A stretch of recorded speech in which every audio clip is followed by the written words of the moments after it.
काँग्रेसचे विधान परिषदेतील गटनेते आमदार सतेज पाटील यांनी महायुती सरकारचा अर्थसंकल्प म्हणजे फसव्या आणि दिशाभूल करणाऱ्या घोषणांचा परिपाक आहे। या अर्थसंकल्पात कोल्हापूरला ठेंगा दाखवण्यात आलाय अशी प्रतिक्रिया दिली आहे।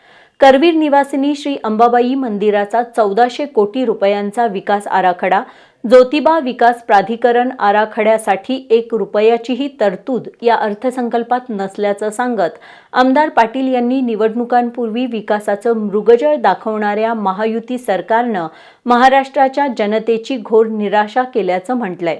या अर्थसंकल्पातून लाडक्या बहिणींचा, कर्जाखाली पिचलेल्या शेतकऱ्यांचा आणि स्पर्धा परीक्षांची तयारी करणाऱ्या विद्यार्थ्यांचा विश्वासघात केला आहे।